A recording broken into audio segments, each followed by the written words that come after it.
மைத்திரி முனியும் விதுராவும் உரையாடுதல். அவங்க ரெண்டு பேரும் பேசுறாங்க. விதுரா யாரு? திருதராஷ்டிரோட தம்பி. திருதராஷ்டிரா யாரு? அரசன், கண்ணு தெரியாத அரசன். அப்ப விதுரா வந்து அவரோட தம்பி. சண்டை போட போறாங்க, குடும்பத்துக்குள்ளே சண்டை நடக்குது, போர் நடக்க போகுது. கிளம்பி போயிட்டாரு, புனித சேர்த்ததுக்கு கிளம்பி போயிட்டாரு. அதெல்லாம் நான் பார்க்க விரும்பல, எத்தனையோ பேர் சாவ போறாங்க, அண்ணன் பையன்லாம் சாவ போறாங்கன்னு தெரியுது, கிளம்பி போயிட்டாரு. கிளம்பி போகும்போது யாரை சந்தி எங்க போனாரு? கிளம்பி புனித சேர்த்தோம், கோயிலா கோயிலா ஆறு புனித ஆறுங்க சண்டை பார்க்க போயிட்டாரு. அப்படியே போகும்போது ஒரு முனிவரை சந்திச்சார்.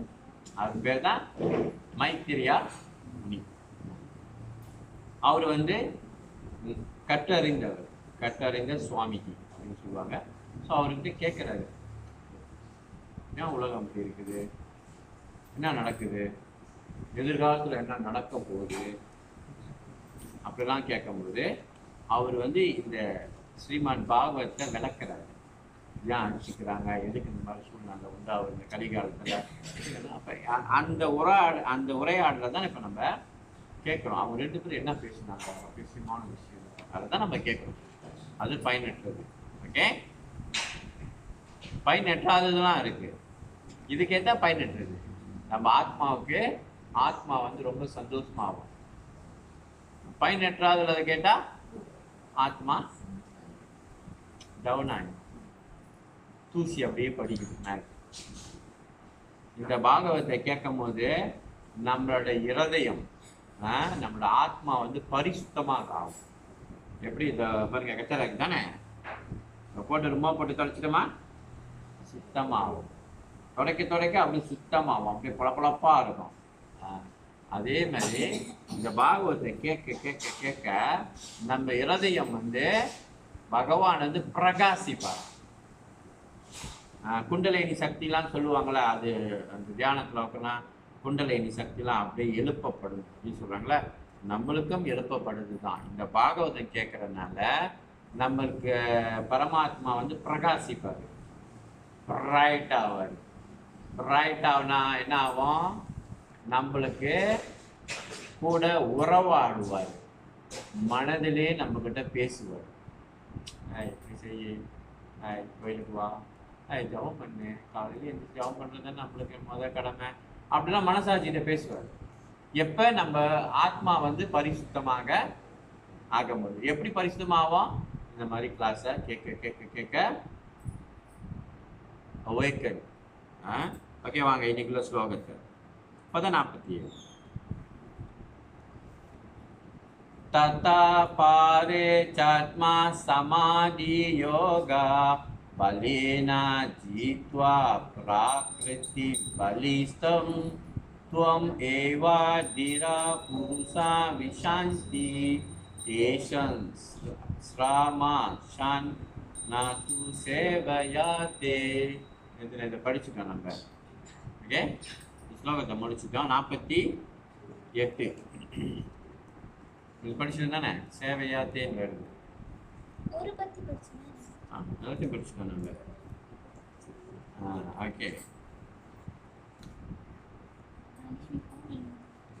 சத்யா சஹூஜியா முக்கிய. ஓகே, 48.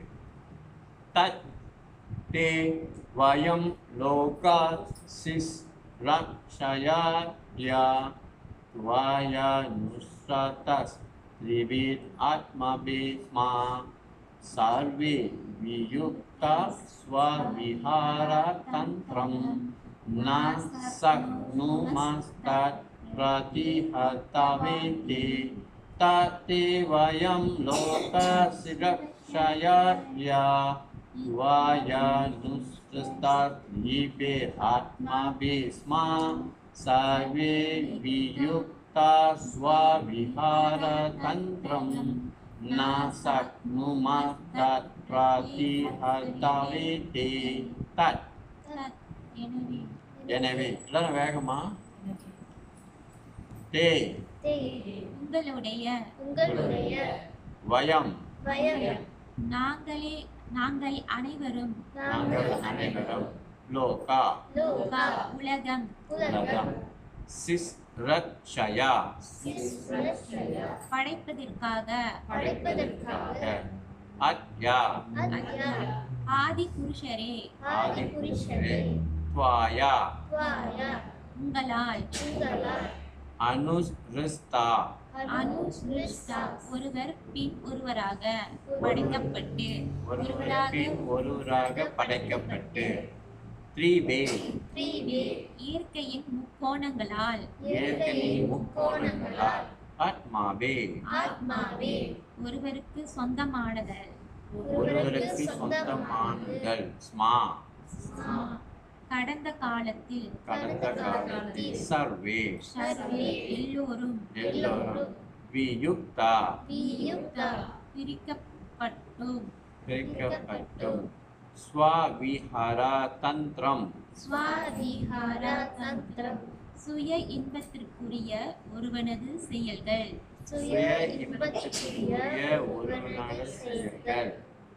நா இல்லை சக்னுமா அதை செய்ய முடியும் தத் அந்த பிரதிஹர்த்தவே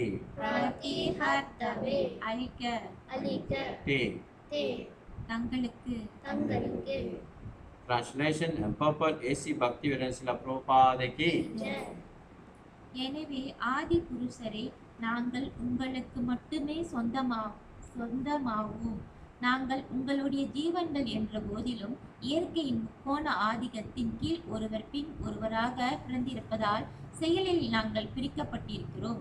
எனவே சிருஷ்டிக்கும் பின் உங்களுடைய என்ன ஆனந்திற்காக எங்களால் ஒற்றுமையாக செயற்பட முடியவில்லை. பிரபஞ்ச படைப்பானது பகவானின் புறசக்தியினுடைய முக்கோணங்களின் கீழ் செயற்படுகிறது. ஜீவராசிகளும் கூட அதே குணங்களின் ஆதிக்கத்தில் தான் உள்ளனர். எனவேதான் பகவானை திருப்திப்படுத்துவதில் அவர்களால் ஒற்றுமையாக செயற்பட முடியவில்லை. வேறுபட்ட இச்செயல்களின் காரணத்தால் ஜட உலகில் ஒற்றுமை நிலவுவது சாத்தியமல்ல. எனவே பகவானுக்கு செய்யப்படுவதன் சிறந்த திட்டமாகும். இது எல்லோராலும் விருப்பப்படும் ஒற்றுமையை கொண்டு வரும். என்ன வழங்குச்சு நம்மளுக்கு இதுல? ஸோ இந்த இடத்துல பகவான் பரமாத்மா, கிருஷ்ணர் வந்து பரமாத்மா, நம்ம வந்து ஜீவாத்மா. நடந்துடாதீங்க, ஜீவாத்மா. அவர் நண்பர் வந்துட்டாருன்னு அங்க ஒரு பாகவதம் வருது பின்னாடி, நண்பர் பாகவதம். ஓகே, ஸோ அந்த மாதிரி பிரிக்கப்பட்டிருக்கு பாருங்க. ஸோ இதுல இருந்து என்ன சொல்றாங்கன்னா, ஜீவாத்மாக்கள் வந்து என்ன சொல்றாங்கன்னா, எங்களுக்கு வந்து நாங்கள் வந்து உங்களோட சேவகர்கள் தான், பகவானுடைய பரமாத்மாவோட சேவகர்கள் தான். ஆனால் எங்களுக்கு ஜீவாத்மாவுக்கு வெவ்வேறு தொழில்கள் இருக்கு. வெவ்வேறு தொழில்கள் இருக்கு நம்மளுக்கு. என்னென்ன தொழில் இருக்கு? 4 வர்ணாசிரம தர்மம். என்னது? பிராமணா அவர் என்ன செய்வாரு? வேதத்தை சொல்லி கொடுப்பாரு. சாமியார், பூசாரின்னு சொல்லுவாங்க. அப்புறம் சத்திரியர் இருக்காரு. சத்திரியர் வேலை என்ன? இது ஜீவா சத்திரியர்.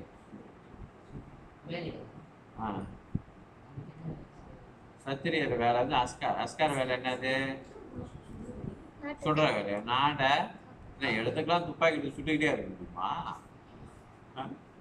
நாடை கவுந்து பண்றது. ஓகே, அடுத்தது வைஷ்யா. வைஷ்யானா என்னது? பிணியாக்கா. மார்க்கெட்ல பிணியாக்காலன்னா எப்படி ஜாமான் வாங்குறது? ஸோ பகவான் இது வந்து ஜாதி கிடையாது. எல்லாரும் போயிட்டு வேதத்தை கற்றுக்கிட்டா யாரு சைவர் வைக்கிறது? ரைட்டா இல்லையா?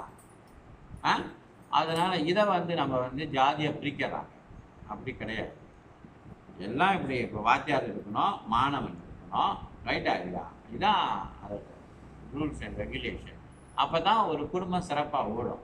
ரைட்டா? ஒரு 5 பேர் இருந்தா ஒரு ஆள் சமைக்கணும், ஒரு ஆள் துணி தைக்கணும், ஒரு ஆள் வீடை மூவ் பண்ணணும். ரைட்டா இல்லையா? அப்பதான் அந்த குடும்பம் வந்து ஒரு செழிப்பா வரும். ரைட்டா இல்லையா? ஒரே 5 பேரும் ஒரு குடும்பத்துல 5 பேர் இருக்கீங்க, இல்ல 4 பேர் இருக்கீங்க, எல்லாருமே போட்டுட்டு இருந்தா யார் சமைக்கிறது? குடும்பம் எப்படி போடும்? ரைட்டா இல்லையா? அதே மாதிரி தான் பகவானோட இதுல வந்து சிருஷ்டியில வந்து இந்த மாதிரி 4 வர்ணம் வந்து படைக்கப்பட்டிருக்கு. அப்பதான் வந்து இதுல வந்து எது உயர்ந்தது எது தாழ்ந்தது கிடையாது. ஒண்ணுக்கு ஒண்ணு இந்த 5 விரலம் இந்த கைக்கு தேவைப்படுது. ரைட்டா இல்லையா? அதே மாதிரி இந்த 4 பெயரும் வந்து இருந்தா தான் அழகா அந்த நாடு ஓடும் சிறப்பாக. அப்புறம் கடைசியா அது என்னது? சூத்திரம், சூத்திரர்கள் அப்படின்னு சொல்லுவாங்க. இந்த கலிகாலத்துல சில பிரபுபாதர் சொல்லுறாரு, எல்லாமே சூத்திரர்கள் தானா, ஒருத்தன் கூட பிராமணன் குவாலிஃபைடான பிராமணன் கிடையாது. எல்லாம் மந்த சுமந்த பாக்கியம், மந்த சுமந்த பாக்கியம், புரியலையா? எல்லாம் லோ கிளாஸ். இப்ப விளங்குச்சா? எல்லாமே லோ கிளாஸ், எல்லாம் உயர்ந்த நிலையில வந்து, ஆனா அந்த உயர்ந்த நிலைக்கு போகணும் என்றது பிரபுபாடு சொல்லி இருக்கிறாரு. ஆனா அவரு ஒத்துமொத்தமா சொல்றாரு, எல்லாமே சுந்தர நிலையில தான் சிந்தனை இருக்கின்றதா. ஏன்னா உயர்ந்த நிலையில இருக்கும் போது நம்மளோட தன்மையே வேற. எல்லாமே இப்ப எத்தனை பேர் கோயிலுக்கு வரா? கணக்கு எடுக்கலாமா இல்லையா? கணக்கு எடுக்கலாம். எல்லாம் வெளியில மாட்டிக்கிட்டு இருக்கிறோம். நிறைய ஜட ஆசைகள் நிறைய இருக்கு. அதனால அப்ப இந்த மாதிரி 4 வர்ணம். அப்ப இதுல என்ன சொல்றாரு இங்க, நம்ம ஜீவாத்மாவுக்கு வந்து இந்த மாதிரி நம்ம எல்லாம் இதுல இருக்கணும். ஆனா ஒரு ஒற்றுமையாக செய்ய முடியும். ஏன் ஒற்றுமையாக செய்ய முடியும்? சொல்லுங்க பாப்போம். அதெல்லாம் நம்ம குடும்ப கதை தான். அவங்களுக்கு தனி தனி ஆசை. ரைட்டா இல்லையா? உங்களுக்கு தனி ஆசை, எல்லாத்துக்கும் தனித்தனி ஆசை. பாருங்க, நம்ம இங்க டிஸ்கஸ் பண்ணா அவனுக்கு ஒரு டிஸ்கஷன், அவனுக்கு ஒரு ஆசை. ரைட்டா இல்லையா? இங்கே நம்ம பார்க்கலாம், அவங்களுக்கு ஒரு ஆசை. நம்ம உடல் இங்க தான் இருக்கும், ஆனா சிந்தனை எங்கேயோ இருக்கும். ரைட்டா இல்லையா? நம்மளோட ஆசை இப்படி இருக்கு. அப்ப இந்த மாதிரி அதனால தான் வந்து தனித்தனியா ஆசைகள் இருக்கிறனால தான் நம்ம வந்து ஒரு சிந்தனை இல்லாதனால நம்ம ஒரு விஷயத்தை ஒற்றுமையா செய்ய முடியும். ரைட்டா இல்லையா? ஸோ நம்மளுக்கு வந்து டிஃப்ரெண்ட் மென்டாலிட்டி, டிஃப்ரெண்ட் டிசைர், அந்த மாதிரி இருக்கு. அதனால தான் இங்க சொல்றாங்க. ஓகே, ஸோ நம்மளை வந்து 3 முக்குணங்கள் ஆட்டி படைக்குது. போன வாரம் சொன்னேன். என்ன முக்குணங்கள் 3? சத்துவகுணம், ரஜகுணம், தமோகுணம். ஒரு குழந்தை பிறந்தானே இந்த 3 இதில் மாட்டிக்கும். நம்ம எல்லாம் இந்த 3 இதுல கண்ட்ரோல். அப்ப இதோட அதிபதி யாரு? இந்த 3 குணத்தையும் யார் கண்ட்ரோல் பண்ணிட்டு இருக்கா? பிரகிருத்தில, பிரபஞ்சம், கிருஷ்ணா. பிரபஞ்சத்துக்கு மேல கிருஷ்ணா. அப்ப வந்து இந்த பாஸே அவர் தான். அப்ப நம்ம என்ன செய்யணும்? இந்த 3 குணங்களையும் நம்மளை வந்து சீண்டக்கூடாது. சீண்டனா பிரச்சனை. நம்ம எந்திரிச்சான காலையில எந்திரிச்சானா சத்விக குணம். இல்லையா? காலையில சத்விக குணம்னு கொஞ்சம் நல்ல குணமா இருக்கும். ஏன்னா இன்னும் வெயில் ஏறல. அப்படியே 5:30 மணிக்கு பிரம்ம முகத்துலேருந்து ஓகேவா, கொஞ்சம் ஹாப்பியா இருக்கும். சத்தம் இருக்காது, எல்லாம் கொஞ்சம் படுத்துருப்பாங்க, எல்லாம் தூங்கிட்டு இருப்பாங்க, கொஞ்சம் ஹாப்பியா இருக்கும். 7 மணிக்கு வந்து சூரியன் அடிக்கும். சூரியன் அடித்தானே என்ன ஆகும்? நம்ம மூட்டை அப்படியே சத்துவ குணத்திலேருந்து ரஜ குணத்துக்கு மாற்றும். ரஜஸ் குணம், ரஜஸ் குணத்துக்கு வேகம், விவேகம், ஆத்திரம், கோபம் எல்லாமே காலையில் வந்து அப்படியே கூலிங்காக இருக்கும். பாருங்க, குளிரும், அப்படியே கூலிங், கைக்கெல்லாம் அப்படி இருக்கும். ரைட்டா இருக்கா? வெயில் ஏற ஏற கை சூடாகும், கையெல்லாம் ஆக்டிவ் ஆகும், மண்டையும் சூடாகும், வேலைக்கு போவோம், போஸ் ஏதாவது சொன்னா இன்னும் சூடாகும். அது வந்து ரஜஸ் குணம். அப்புறம் கடைசி அப்படியே ரஜஸ் குணம் போயிட்டே இருக்கும்போது கடைசி ரவுண்ட் என்ன வரும்? தமோ குணம். அப்படியே மந்தமா ஆகும். ரைட்டா இல்லையா? வேலை விட்டு வந்தானே டிவி மினிட் கண்ட்ரோல் எடுத்துக்கிட்டு தட்டிக்கிட்டு தமஸ் பண்ண வேலை செய்யும். இதேதான் ரைட்டா இல்லையா? அப்படியே மந்தா தாமஸ் இருக்கணும். அந்த சமயத்துல போய் நம்ம கிளாஸ் கூப்பிட்டா எப்படி இருக்கும் இல்லையா? இந்த 3 குணத்தை அப்படியே கிளாஸ் கூப்பிட்டா இங்க இருக்கணும். அப்படியே நிறைய திங்க் பண்ணுவோம். மந்தமா இருக்கும் அந்த சமயத்துல தான். அந்த தமஸ் குணம் அப்ப வேலை செய்யும். அப்புறம் திருப்பி சத்விக குணம் வரும் காலையில எழுந்திருக்கும் போது. அப்படியே தான் நம்ம இந்த 3 இதுலேயே தான் சுத்திக்கிட்டே இருப்போம் நம்ம. ஸோ இந்த 3 குணமே நம்மளை வந்து ரொம்ப தீண்டக்கூடாது. அந்த அப்ப இந்த 3 குணத்தை யாரு கொடுக்குறா? கிருஷ்ணர் தான் அந்த 3 குணத்தையும் நம்மளுக்கு இதுல அந்த இந்த நம்ம என்ன சொல்றாங்க, நவகிரகம்னு சொல்லுவோம்ல, 9 நவகிரகங்கள் தானே. அவங்க தான் இதை வந்து அப்படியே கண்ட்ரோல் பண்ணிட்டு இருப்பாங்க. ஸோ நம்ம ஹரே கிருஷ்ண மாமந்திர ஜபம் பண்ணும்போது இந்த 3 குணத்தையும் நம்ம வந்து இது கீழே இருக்கக்கூடாது. நல்ல குணத்துக்குள்ள இருக்கலாம், ஆனா நல்ல குணத்தோட இன்னொரு குணம் மேல இருக்கு. சுத்த சத்துவா, ஆன்மீகம், தூய்மையான ஆன்மீகத்துக்கு நம்ம போகணும். இந்த 3 இது கீழே இருக்கக்கூடாது. ஓகே, அப்ப அதை தான் அங்க சொல்றாங்க. அப்ப நம்ம என்ன செய்யணும்? இங்க என்ன சொல்லு, இங்க 48 தானே? Okay. Therefore they cannot act constantly in satisfy jala.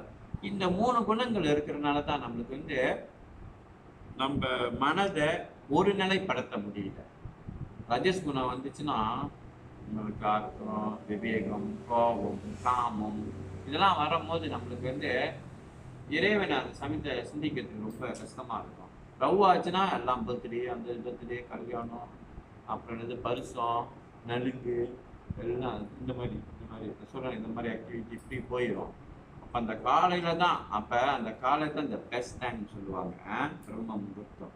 அப்போ இந்த 3 குணங்களில் இருக்கிறனால தான் நம்மளுக்கு வந்து பகவானை வந்து ரொம்ப சிந்திக்கிறதுக்கு ரொம்ப கஷ்டமாக இருக்கு.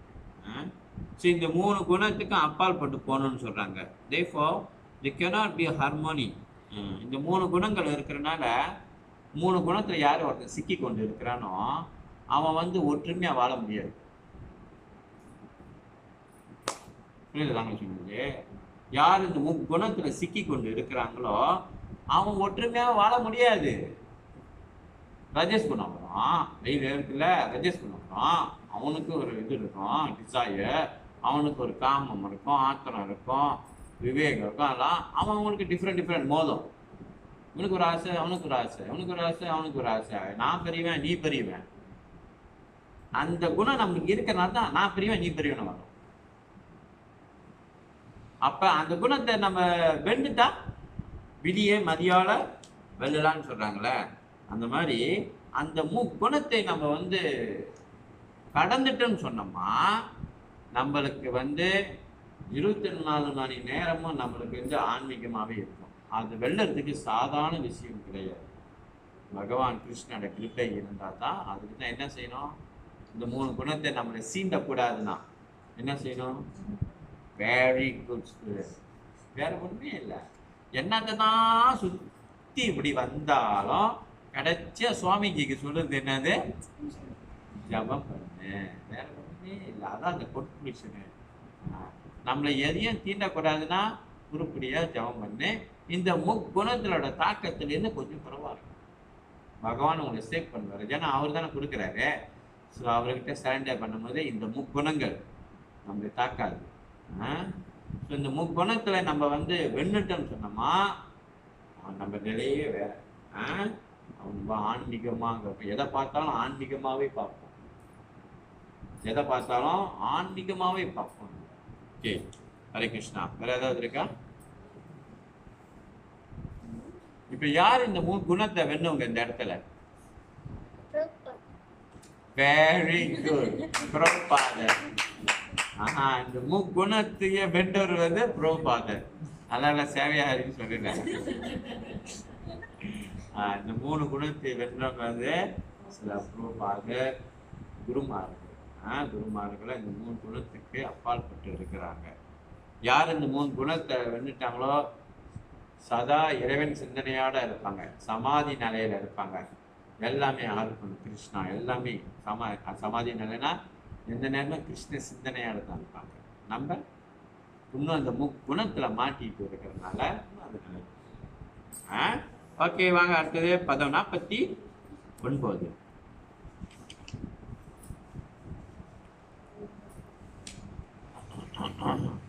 என்ன அது முக்குணம் ஜீவா?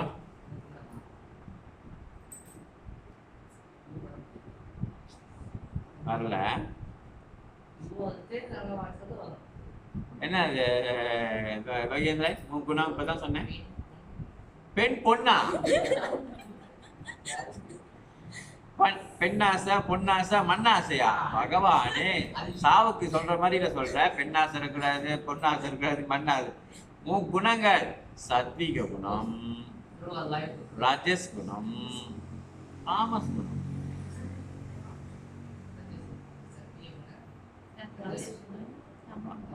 தாமஸ் குணம். அடுத்த வாரம் நான் கேட்பேன் உனக்கு. இதான் கேட்பேன், குணங்கள் என்ன. ஓகே, வாங்க ஸ்லோகம் 49. யாவா பாலிம் தேஜா ஹரமாகலே யாத்தா வயம் சன்னம் அதாமா யாத்ரா யாத்தோ பயே சம்தா இமே இலோகா பலிம் ஹரந்தோ நாம் அடந்தி அனுஹா யாவா பலிம் தேஜா ஹரமாகலே யாத்தா வயம் சன்னா அதாமா யாத்ரா யாத்தோ பயேஷா தாயிமே இலோகா பலி அரந்தோ நாம் அடந்தி அனுஹா. யாவாய் அவ்வாறு இருக்கக்கூடிய பலிம் நிவேதனங்கள் பலிம் என்னது? விவேகானந்தரா? நெய்வேதனங்கள். ஆஃபரிங், நெய்வேதனங்கள், நெய்வேத்தியம், நெய்வேத்தியம். ஓகே. தே உங்களுடைய ஆஜா பிறப்பற்றவை அராமா நிவேதனம் செய்வோமாக. கலை சரியான காலத்தில் யதா அந்த அளவிற்கு வயம் நாங்கள் ச கூட அனம் உணவு தானியங்கள் அடமா ஏற்றுக்கொள்வோமாக. யாத்ரா அதன் பிறகு யதா அந்த அளவிற்கு உபாயேஷம் உங்களுக்கும் தே எல்லாம் இமே இந்த ஹி நிச்சயமாக லோகா ஜீவராசிகள் அலிம் நிவேதனங்கள் அரந்தா நிவேதனம் செய்யும் பொழுது அனம் தானியங்கள் அடாந்தி அனுஹா தொல்லையின்றி. Translation of Prabhupada A.C. Bhaktivedanta Srila Prabhupada ki.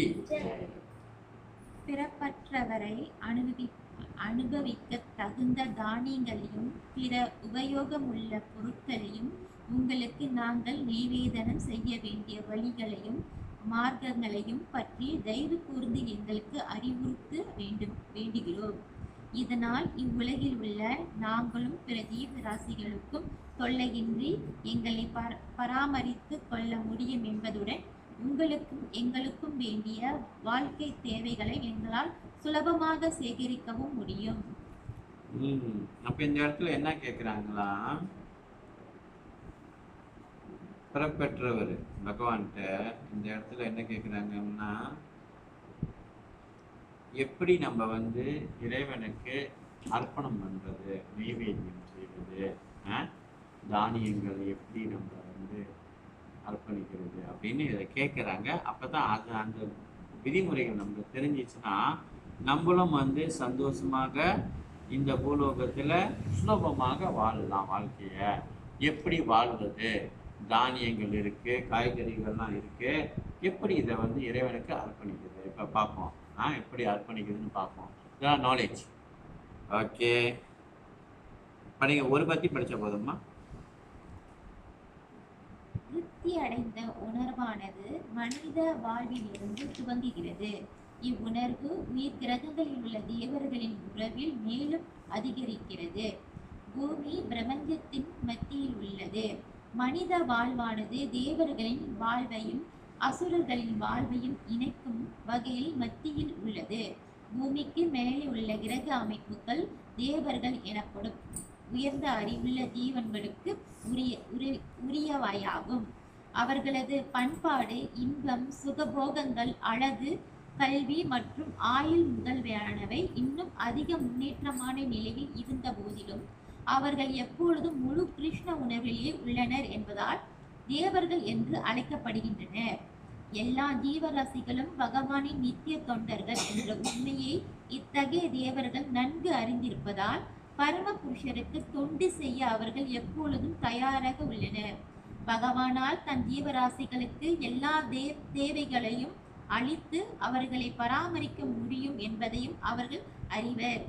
ஏகோ வாசுனாம் யோ விதாத்தி காமன் தா எனும் அப்ருவான் ஆயுதானாம் நா பிரஜன்யிகா யஸ்மி பிரதிஷ்டிதா அன்னங் அதேமே முதலான வேத மந்திரங்கள் இவ்வுண்மையை உறுதி செய்கின்றன. பகவத்கீதை கூட எல்லா ஜீவராசிகளையும் பராமரிப்பவர் பூதர் என்பது என்று பகவான் குறிப்பிடப்படுகிறார். ஓகே, ஸோ நல்லா சொல்லுங்க. படிச்சிட்டீங்களா? ஓகே, ஸோ இங்க பாருங்க. எப்படி இது தேவர்களுக்கு வந்து கிருஷ்ணா பத்தி தெரியும், எப்படி அவரு உள்ளவருன்னு. அதனால அவங்க வந்து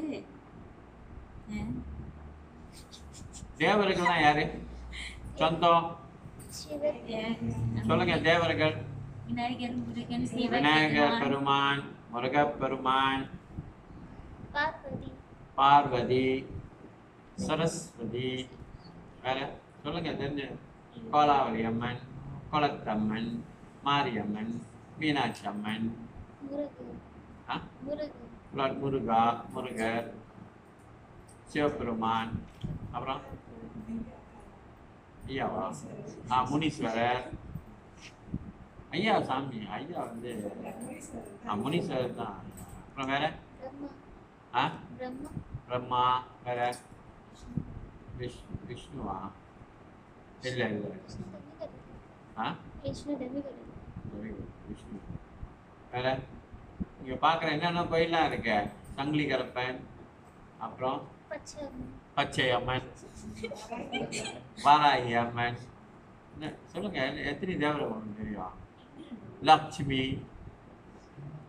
மகாலட்சுமி, நிறைய லட்சுமி இருக்கா. அஷ்டலட்சுமி, அன்னலட்சுமி, அன்னபூர்ணி, விநாயகர், இந்திரன், சந்திரன், நிறைய இருக்கிறாங்க தானே.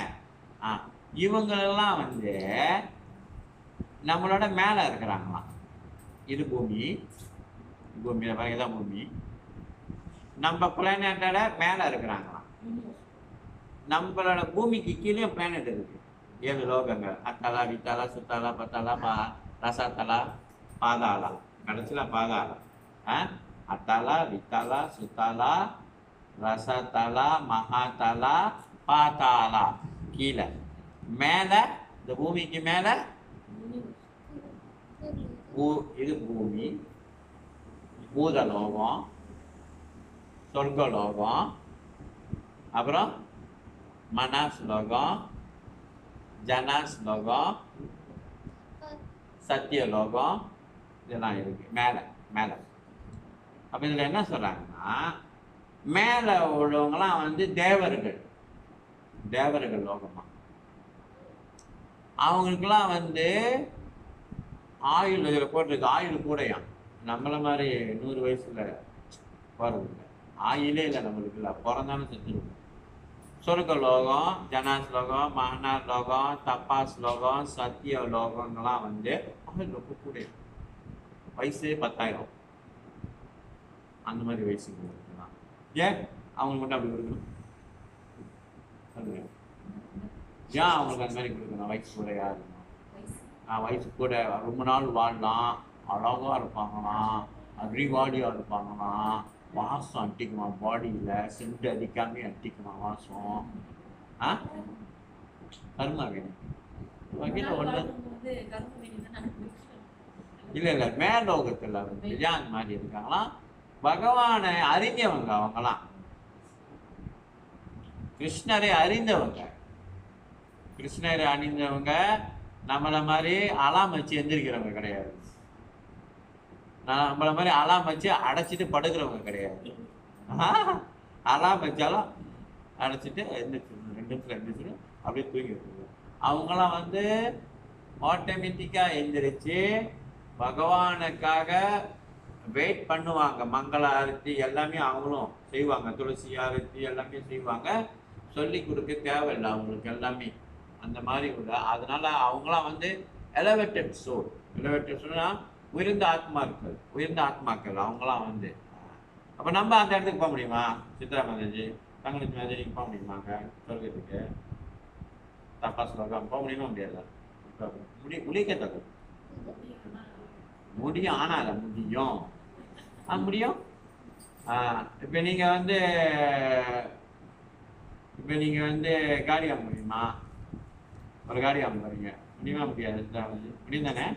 முயற்சி செஞ்சால் முயற்சி தான். அந்த வார்த்தை இருக்குது முயற்சி. முயற்சியுடைய எல்லா லோகத்துக்கும் நீங்கள் போகலாம், எல்லாமே முயற்சி தான். கீழ் லோகத்துக்கு போகிறதுக்கு நீங்களும் அதுக்கும் முயற்சி தேவை, அதுக்கும் முயற்சி தேவை. நிறையா பொய் சொல்லணும், நிறையா திருடணும், நிறைய ஏமாற்றணும், நிறைய. அதுவும் முயற்சி தானே, அதுவும் ஏமாத்துறது முயற்சி தானே. ஸோ அந்த மாதிரி. ஸோ அவங்களாம் தேவருக்கு கிஃப்ட்டு. அதனால தான் அவங்க நம்மளோட உயர்ந்த நிலையில் இருக்கிறாங்க. அவங்க நம்மளை கண்ட்ரோல் பண்ணுறாங்க, நம்மளுக்கு வசதிகள் செஞ்சு கொடுக்குறாங்க. அவங்களுக்குலாம் சொல்லி கொடுக்க தேவையில்லை. ஜீவா ஜீவா பண்ணலாம், அவங்களுக்குலாம் வந்து சதா இறைவன் சிந்தனையோடு இருக்கிறவங்க. அதனால தான் அவங்களுக்குலாம் வந்து உயர்ந்த லோகத்தை கொடுத்து பகவான் வச்சிருக்காரு. அதில் தான் இங்கே போட்டிருக்காங்க 48. என்ன போட்டிருக்கு பாருங்க? The planetary system above Earth, பூமிக்கு மேற்பட்ட லோகங்கள் mean the higher intellectual. higher intellectualனா அறிவாளிங்களா? முருகப்பெருமான் அறிவாளியா இருக்கா? அவர் அறிவா நம்ம அறிவாளியா? அதான் அவர் அங்க இருக்கிறார். விநாயகர் பெருமான் அறிவாளியா நம்ம அறிவாளியா? அவர் அறிவாளி. அதனால தான் அவர் அங்க இருக்காரு. அதான் போட்டிருக்காரு இன்டலெக்சுவலா. கால் டெமிகாட். அவங்கள வந்து தேவர்கள் நம்ம சொல்லுவோமா? They are called demigod because although standard of life is far more advanced in culture. அவங்க வந்து சாங்கியம் சம்பிரதாயத்தோட நம்மளோட அட்வான்ஸாக இருப்பாங்களாம். இவா சாங்கிய சம்பிரதாயத்தோட அட்வான்ஸாக இருப்பாங்களாம். அடுத்தது என்ஜாய்மெண்ட், நம்மளோட இன்னும் சந்தோஷமா இருப்பாங்களாம். ஓகே, நம்ம கொஞ்ச நேரம் சந்தோஷம், வேலை விட்டு வீட்டுக்கு வந்தால் தான் கொஞ்சம் சந்தோஷம். வேலைக்கு போனோமா அதோட ஆரம்பிச்சிடும், அந்த சிரிப்பே போயிடும் இல்லையா? அந்த மாதிரி. ஆனா தேவர்கள் நம்மளோட இன்னும் சுகபோகமா இருக்கிறாங்க, சந்தோஷமா. லக்ஸரி, லக்ஸரினா சுகபோகங்கள். டன்லோ மெத்தட். ஓகேவா? நம்மளாம் பாய் தான் அங்க. ஓகேவா? அங்க உள்ள மெத்தையெல்லாம் அப்படியே தண்ணியில் அப்படியே மிதங்கும். உழைப்படிச்சுனா தண்ணிலாம் இருக்கு, அந்த மாதிரி ஒரு லக்ஸரியான ஒரு பாருங்க எப்படி கொடுத்துங்க அழகு. இங்க 70 வயசு ஆயிடுச்சுன்னா பார்க்க சலிக்காது, 80 வயசு ஆச்சுன்னா திரும்ப மாட்டோம். ரைட்டா இல்லையா? வயசு போயிட்டே இருக்கும், அப்படியே தோல்லாம் சுருங்கும். ரைட்டா இல்லையா? ஆனா அங்க தோல்லாம் சுருங்கவே சுருங்காது. No Fair and Lovely. ஓகேவா? இங்க எல்லாம் ஃபேரா நீங்க போடுறீங்க. என்ன நினைச்சீங்க நீங்க சிரிக்கிறீங்க. அங்க இயற்கையாவே அழகு, அதான் அவங்க கிஃப்ட். ஏன்னா அவங்க வந்து அவ்வளோ சாக்ரிஃபைஸ் பண்ணியிருக்காங்க. நம்மளுக்கு ஏன் தோல் சுருங்குது? செயற்கை. நம்மளுக்கு செயற்கை. அந்த அளவுக்கு நம்ம இன்னும் திருப்பியா அவங்க பாருங்க போட்டிருக்காங்கல்ல, பியூட்டியா ரொம்ப அழகா. அதுதான் நம்ம என்ன சொல்லலாம், மேனகா, ரம்பை, ஊர்வசிலாம் எங்க இருக்கிறாங்க? மேல இருக்காங்க. ரைட்டா இல்லையா? அதான் என்ன மேனகா மாதிரி அழகா, என்ன ரம்பை மாதிரி அழகா அப்படி சொல்றேன்ல. அப்ப எல்லாம் மேனகா, ரம்பை எல்லாம் அங்கதான் இருக்கிறாங்க.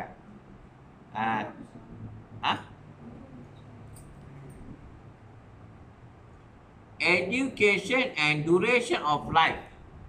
படித்தவர்கள், ஞானிகள்.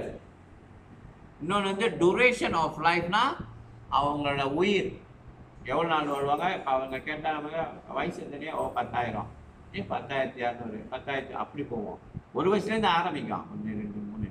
நம்மளுக்கு 100 வயசுக்கு அபூர்வம் தான் வாழறது. மாதர் வாழ்ந்துட்டு இருக்கிறது. மாதருக்கு எத்தனை வயசு? 90க்கு மேலே. ஆனால் அந்த வாழறதுக்கு என்னென்னமோ ப்ரொடக்ட்லாம் போட்டு சப்ளிமெண்ட்லாம் சாப்பிட்டுட்டு உக்காந்துருக்கணும். ரத்தத்தை கழுவிட்டு இருக்கணும், போப்பிங்க அங்கே சுச்சி பண்ணிக்கிட்டு இருக்கணும். ஐடியா இல்லையா? ஆனால் மேலோகத்தில் இன்னும் போப்பிங்க சுச்சி, தலை சுச்சி போப்பிங்க. ஓகே, டைலிசிஸ்லாம் அங்கே கிடையாது. பூலோகம் தான் டைலிசிஸ். அப்போ அவங்களோட வாழ்க்கை தரம் அந்த மாதிரி. they are only full God consciousness. எப்பவுமே ஃபுல்லா இறை சிந்தனையோட இருப்பாங்களாம் தேவர்கள். நம்ம அப்படி மாத்திக்க வேண்டியதான். நம்ம சிக்கிடலாம் 100%. அப்பா முழுக்க அங்க 100% அப்படியே இறை சிந்தனையோட இருப்பாங்க. அதனால தான் such demigod are always ready to render service to them. அவங்க எப்போதும் தயார் நிலையில இருப்பாங்களாம் இறைவனுக்கு சேவை செய்யறது, கிருஷ்ணனுக்கு சேவை செய்யறதுக்கு தயார் நிலையில இருப்பாங்க. நம்ம போன் அடி ஜீவாங்க அடிச்சாலும் எடுக்க மாட்டாங்க. அது பால் போயிட்டே இருக்கும். 10 தடவை அடிச்சாலும்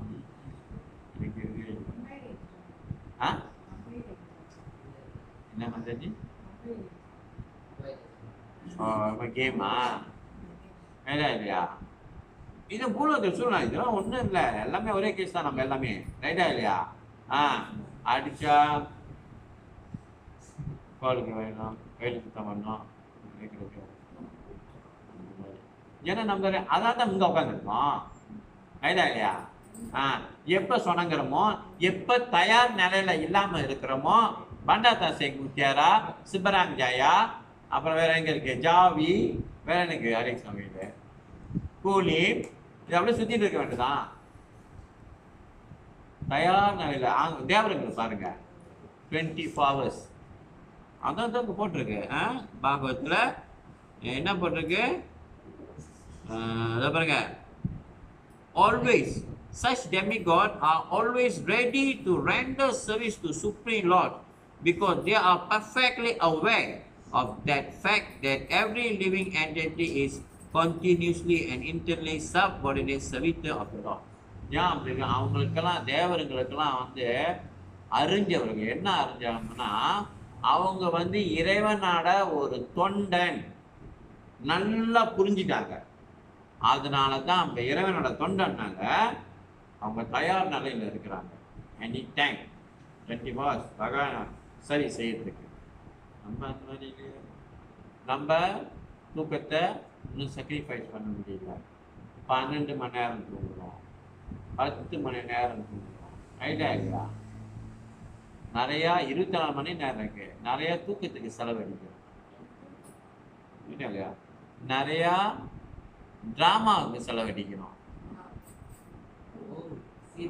தானே? நிறைய சீரியலுக்கு செலவழிக்கணும், நிறைய சினிமாவுக்கு செலவழிக்கிறோம், வேலையா இல்லையா? மற்ற காரியங்களுக்கு நிறைய செலவழிக்கிறோம். ஆனால் இறை தொண்டுக்கு கணக்கு எடுத்துடலாம். ஒரு நாளைக்கு நீங்கள் இறை தொண்டுக்கு எவ்வளோ நேரம் செலவழிக்கிறீங்க. ஆனால் தேவர்கள் 24 hours ரெடி டு ரெண்டு. அதனால தான் அவங்க அங்கே இருக்காங்க, நம்ம இங்கே உட்காந்துருக்கோம். Planta Kasih Putra nombor 94 lorong 3 SS 9 உட்காந்துருக்குறோம் நம்ம. அப்போ நம்ம எப்போ நம்ம தயார் நிலையில் இருக்கோமோ 24 hours கால் அடிச்சாலும் சித்தா உடனே வரேன் பிரபு, நான் வரதுக்கு முன்னே 1/2 மணி நேரம் வந்து நின்னாங்க வச்சுங்களேன், கிளம்பிடுவாங்க. அவ்வளோதான், ரெடி டு சர்வீஸ். ஐயோ பிரபு வர்றதுக்கு நம்ம ரெட்டியாக நிற்கிறோம்டா கேட்டு சொந்தம் சொன்னேன். அந்த மாதிரி ஆள் அங்கே இருப்பாங்களா? துர்கா அம்மா டிக்கெட் கொடுத்து இங்கே இருக்கிற ஆத்மா கிடையாது, உன் லெவல் ஏறிடுச்சு. நான் ஃபோன் அடிச்சேனே, பிரபு லேட்டாக தான் வருவாரு, இங்கே ஆள்லாம் ஆரத்திலாம் போட்டு முடிஞ்சு அப்புறம் வந்தா you're not ready. அப்போ என்ன செய்வாங்க? ஓகே 94 lorong 3 SS 9 அவங்க இடம். ரைட்டா இல்லையா? அதனால தான் அவங்க அங்கே இருக்காங்க, நம்ம இங்கே இருக்கிறோம். ஸோ 24 hours நம்ம அந்த மாதிரி நம்மளோட வேலையே அவங்களுக்கு புரிஞ்சுக்கிட்டாங்க. யார் தேவருக்கு என்ன புரிஞ்சுக்கிட்டாங்கன்னா, அவங்க வந்து இறைவனோட ஒரு அங்கு உறுப்புகள். நம்மளும் தெரியும், ஆனால் நம்மளுக்கு வந்து சிக்கி புரியும் யோன்னு ஒன்று வரும். அவங்களுக்கு புரிஞ்சிருச்சு, நம்மளுக்கு புரியும். ஆனா அந்த ஆனான்னு ஒரு வார்த்தையில உட்காந்துருவோம். ஆனான்னு வந்துச்சுன்னா இங்க இருக்கணும். அவங்க புரிஞ்சிருச்சு, என்ன இல்லையா? அதான். ஸோ அதனால தான் அவங்க உயர்ந்த நிலையில இருக்கு. அப்ப நம்மளும் அந்த நிலைக்கு போலாமா இல்லையா? போலாம். பயிற்சி, எல்லாமே பயிற்சி தான். முதல்ல என்ன சொன்னீங்க? முயற்சியும் இருக்கணும், பயிற்சியும் இருக்கணும். முயற்சி நல்ல ஒரு வார்த்தை. முயற்சியும் செய்யணும், பயிற்சியும் செய்யணும். அதை அந்த இதை எடுத்து செய்யும் போது தான் நம்ம இறக்கம் தருவாயில நம்மளும் சரஸ்வதி ஆகலாம், நம்மளும் பிரம்மாவாகலாம். அதெல்லாம் ஒரு போஸ்ட் தானே. நீங்களும் அந்த உயர்த்த நீங்கள் போகலாம். ஸோ ஆகிட்டால அதுக்கு பேசிக் முதல்ல என்ன வேணும்? அதுக்கு அது பேசிக் என்ன வேணும்? அந்த நிலைக்கு போறதுக்கு பேசிக் என்ன வேணும்? சாந்தி. பாட்டி கூட்டிட்டு போறீங்களா? சாய் பாட்டிக்கு சாய். ஸோ நம்ம வந்து எதிரேந்து ஆரம்பிக்க நல்ல ஜபம் பண்ணணும். கோட்பாடு நல்ல ஜபம் பண்ணுங்க. 16 நாள் உட்காந்து நீங்கள் ஜபம் பண்ணீங்கன்னா எல்லாமே படிப்படியாக அமைஞ்சிடும். ஓகே, இப்போ நான் சொன்னேனே, அழகு, அறிவு, உயர்ந்த சிந்தனை, உயர்ந்த லோகங்கள், இதெல்லாம் எப்படி நம்மளுக்கு அமையன்னு சொன்னோமா, இது படிப்படியாக இந்த பக்தி சேவை கன்க்ளூஷன் முடியுது. பக்தி சேவை செய்யணும். முதல் என்னது? ஜபம். ஜபத்தை மட்டும் விடக்கூடாது. கரெக்டாக எல்லா சூழ்நிலையும் ஜபம் பண்ணிட்டு, அந்த ஜபம் தான் நம்மளை வந்து பக்தி சேவை செய்ய வைக்கும். அந்த ஜபம் தான் வந்து நம்மளைய தூய்மை பண்ணும். வேறு எதுவுமே கிடையாது. ஓகே, ஹரே கிருஷ்ணா.